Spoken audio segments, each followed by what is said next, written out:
What's going on, guys? It's your boy Daddy Longlegs Woods, aka Tyreek. That's my real name. I know I don't come on here and talk a lot and connect with you guys, so I decided that I would start making videos kind of showing you guys who I am as a person, rather than just always doing comedy skits and shit, because I know y'all don't really know who I am.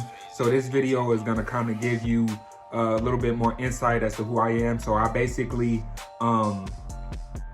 asked my Instagram followers to put up suggestions on questions that they wanted me to answer on my YouTube channel. So I decided to do a little Q&A. That's what this video is basically going to be. It's just going to be a Q&A of me answering questions that people that follow me on social media would like to know. So before I do that, I would encourage all of you guys to subscribe to the channel. If you are new to my page, make sure you hit the subscribe button right below this video here.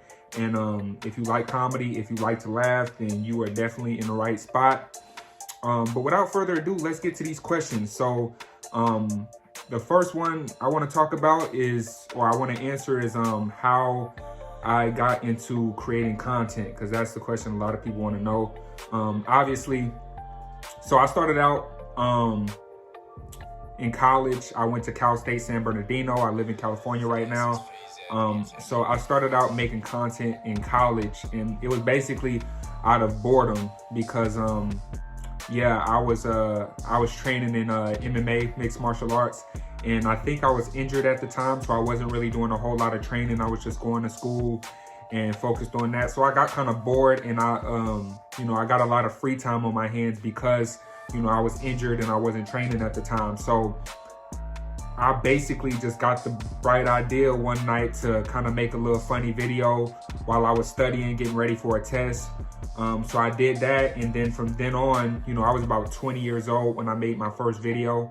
So that was about like back in 2018 when I started, like when I made my first comedy video. And then after that, I just kind of slowly started making more and more videos, just coming up with ideas. Ideas just started popping up in my head because I was always funny, but I never, I was just funny like in everyday situations. I never really went out and tried to be funny like I do when I make my skits. So making skits was the first time that I could actually channel my humor and like actually intentionally make things to make people laugh. And it was dope. I liked how I felt making people laugh. People on my social media platform, which was Instagram at the time. I only had Instagram. There wasn't really a TikTok or anything like that back when I started. So I didn't have that. So I just started on Instagram. I started posting videos and started making a whole bunch of videos and content, and people really liked it. And then I made this YouTube channel. And for the longest time, I'd say up until about May of last year, 2021, I had only like 40 something subscribers on my YouTube channel, if less than that probably. And yeah, I created my TikTok last year. I created my TikTok page, and I started blowing up on TikTok, gaining a big ass following. And then from there, it just was a domino effect. My YouTube page blew up. And so now I'm at 25K. I'm sitting pretty at 25K, and I appreciate all you guys for subscribing to my channel. And I'm real thankful. And the next question was, somebody asked, what would be my advice for people creating content? So my first level of advice, I said level of advice. I feel like that ain't make no sense. My first piece of advice, there you go, would be consistency. You gotta be consistent.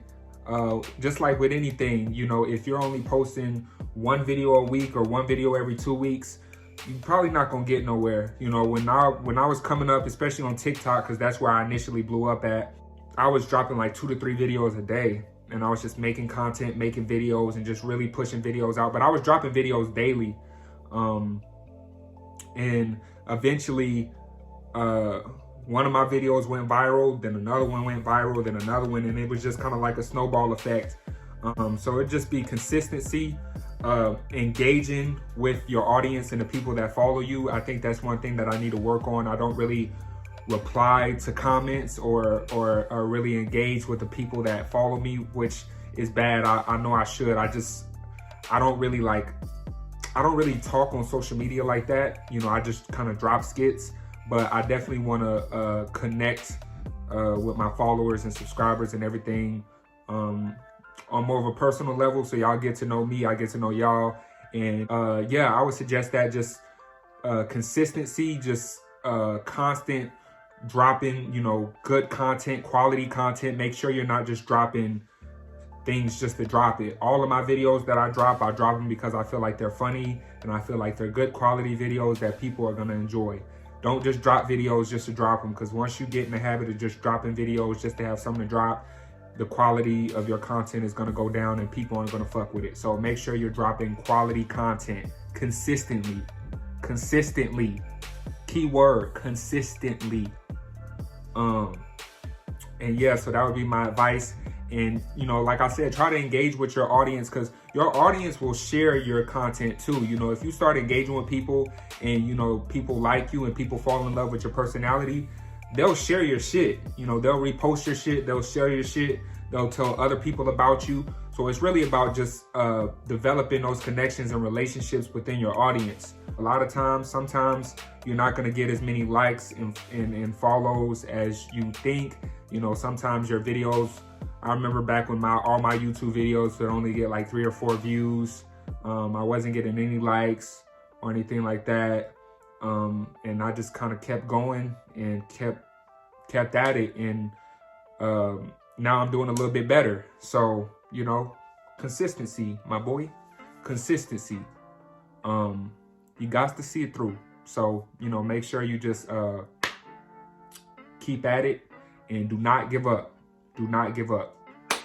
The diesel fuel story. So one of my lovely Instagram followers reminded me of the time where I told them that I had put diesel fuel in my ex-girlfriend's Toyota Camry. So I'm gonna get into that story real quick. So basically, it was my sophomore year of college. I was dating my ex. I didn't have a car, so she would let me, at the time I was, you know, training in mixed martial arts. So I would take her car to practice. I would take her car to training and shit like that. And she had this light blue Toyota Camry. And so I would basically take it, you know, to places when I needed to go, work, training, this and that. So she, you know, she let me use her car. One day I was on my way to training. So, you know, I'm driving on my way to training and I realized the car's low on gas, all right? So I decided to pull into the Chevron to get gas. You know, I'll fill up my girl's tank because I'm using her car, right? So I'll fill her tank up. So I get off the car and I'm looking and I noticed that there's a black nozzle and a green nozzle. Now, most people with a brain would have understood that the green nozzle was diesel fuel. Like, you don't put that in regular cars. Those diesel fuel's not meant to go in Camrys, right? But me not knowing shit about cars and being dumb, I'm thinking, okay, I see the green nozzle, right? But I'm thinking maybe it's a different grade of gas. You know, there's like the low grade gas, the middle grade gas, and the premium. I think it's like the 87, 89, and 91. You know what I'm talking about. So I'm thinking it's just a different grade of gas, you know, from that. You know, I'm thinking, okay, the premium is 91, so this must be like, you know, the deluxe with the fucking green nozzle, right? So the first red flag should have been that the nozzle was green and it said diesel fuel. Didn't register in my mind. The second green flag is when you take it out, even the nozzle that goes in the tank is different. It's like it had like a spiral around it. Like, you could tell, like, and even when I initially put it in the tank before before I even like let the gas go in it, it wasn't a perfect fit. It felt like it wasn't supposed to be there, because it wasn't supposed to be there. But like I said, in my head, in my stupid slow ass brain, I was just like, okay, well, I'm just about to put another grade of fuel in my girl's car. So I fill the tank up. I fill her Toyota Camry up to the brim with diesel fuel. So she's got a full tank of diesel fuel in her car. I get in the car. I say I probably got about a good 20 feet down the road, if that, before I just heard some clanking. Like I was about to go on the freeway, but then I heard like the car was locking up. I'm like, oh shit, it's not supposed to do that. So I pull back into the gas station and I'm like, oh shit, like what's up with her? What's up with her shit? Why is her shit doing that? And then it dawned on me, I'm like, oh, maybe that different grade of fuel wasn't meant to be in her car. So I go into the gas station and there's, you know, like there's a little worker, the little clerk, you know, at the cashier. So I'm like, hey, just out of curiosity, I put the gas from the green nozzle that said diesel in my girl's Toyota Camry and I was acting weird. Was the diesel supposed to go in there? And he busted out laughing. Like this dude like just straight laughed at me and was like, bruh, you really put diesel fuel in your girl's Camry? And I looked at him straight face, dead serious, like, yeah, I did. And he's like, bruh, you just fucked up your girl's car. So I'm in panic mode. Now, granted, my ex was at work at the time. Now, she worked right, like her job, she worked at a Whopper Grill. So the Whopper Grill was literally right behind the Chevron. So while all this is going on, she's like right there at her job, like just minding her own business, doing her job on shift. So now I had to go in the Whopper Grill while she was on shift and explain to her how I made the mistake of putting diesel fuel in her car. She might have been a tad bit upset. She just a little bit. She might have thought I was the dumbest motherfucker on earth. But I basically broke it down to her. I was like, I'll fix it. Blah, blah, blah. I'm in panic mode right now because the diesel fuel done got all throughout the engine and shit like that. So I don't know how I'm thinking I fucked up her car. Like she's going to have to get a new car. But luckily, we took the car to the shop. They were able to clean out the engine. It cost me like $500. We got the engine cleaned out, whatever. Got all the diesel fuel drained out, cleaned out, whatever.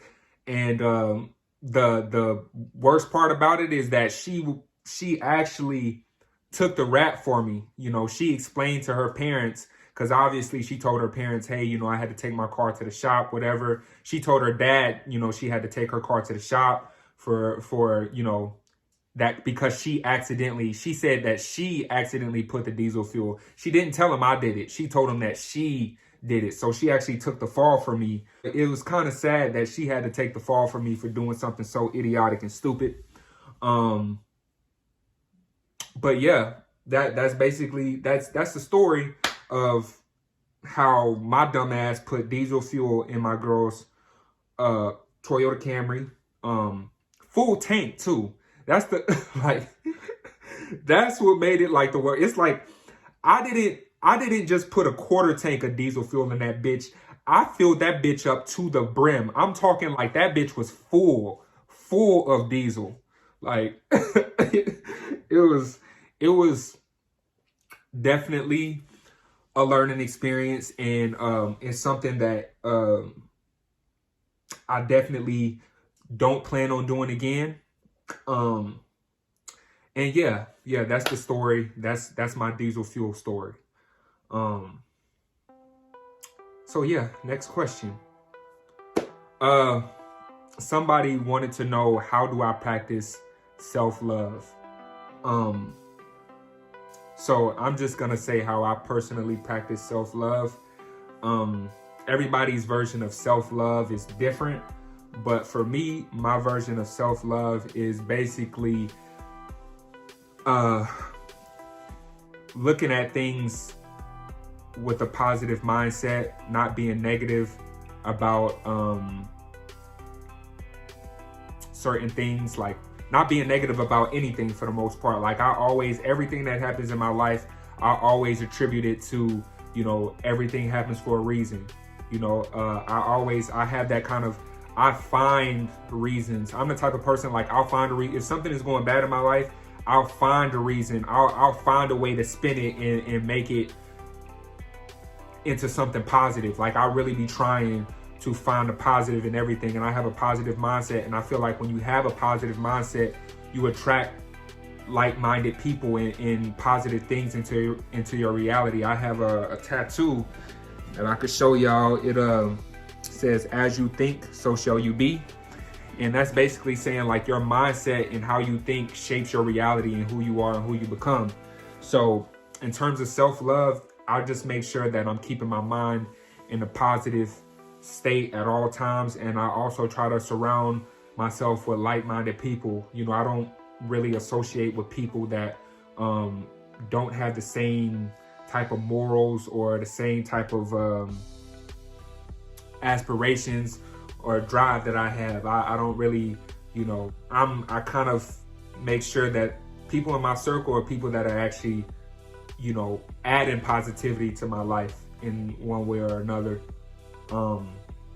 So yeah, I think self-love is just making sure that you're always in a good headspace. Well, for me, that's what it is, making sure I'm always in a good headspace and making sure that I'm keeping people around me. I'm not entertaining people that could, lead me in a negative direction or bring me down or people that'll motivate me, people that are like-minded, driven, ambitious, that want to be something. That's the type of people that I want to entertain and I want to have around me. So that's how I practice self-love. Next question. Somebody asked, when is the next time I'm going to fight? So the whole thing with my MMA training, just a little background on that. So I wrestled in high school. So I was a wrestler in high school and I wanted to wrestle in college, didn't get a scholarship, whatever.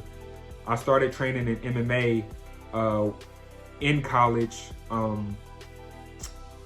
in Riverside, because I used to go to this place called 10th Planet Jiu-Jitsu in Riverside. And that's when I met my first MMA coach, Danny Navarro. I was training pretty consistently. I took a little break in 2018 when I got injured, but for the most part, I was training consistently up until last year, May of 2021, when I injured myself. It was around that time that I got injured in May of 2021 that my content really started exploding, especially on TikTok. So I started gaining followers on TikTok. YouTube started going up, Instagram started going up a little bit, and I was making income on TikTok too. That's when I started really making income. So once I saw that there was another avenue in which I could make money besides getting punched in the face, I kind of took a step back and assessed things, and I was like, okay, do I really want to, fight? Because fighting is great. I love fighting, but it's a hard lifestyle. You're training 2 to 3 times a day. You're getting beat up. The lifestyle of an athlete is really, really difficult. So, and I was an amateur, I was getting ready for my first pro fight. But, I got injured or whatnot. So I was just kind of, was weighing my options, and I was like, you know what? If I could make money doing content and it's less physically draining and stressful on my body, why would I not do that? So I made the decision, because my content was taking off, to focus more on my content instead of MMA. So I haven't trained since May of 2021. I want to get back into training, not necessarily to compete, but just to stay in shape and just to keep my skills sharp. But in terms of me actually returning to the cage, I don't know. I don't want to say that I'm never gonna fight, but at the same time, that's just not where my heart, my passion is. My passion is, you know, doing these skits, doing this comedy, and giving y'all content. So if I can do that, then, you know, that's to me, that's what I enjoy right now. That's what my passion is right now. Okay, so the last question I'm gonna answer today before I wrap this video up is somebody asked, have I ever gotten in trouble for being funny? So as a content creator, I have gotten in trouble, but with like people in the comments. So it's not really real trouble. It's like people in the comments, cancel culture people, because some of my videos are like, they're dark humor. You know, I joke about some pretty dark things. I don't think anything too overboard, at least not in my opinion, but I do joke about some dark things. You know, people, you can't say anything without offending people these days. You know, that's why I feel like it's very hard for comedians and people that create comedy skits, because people are so fucking sensitive. You say one thing and people just lose their shit. You can't say anything without offending somebody.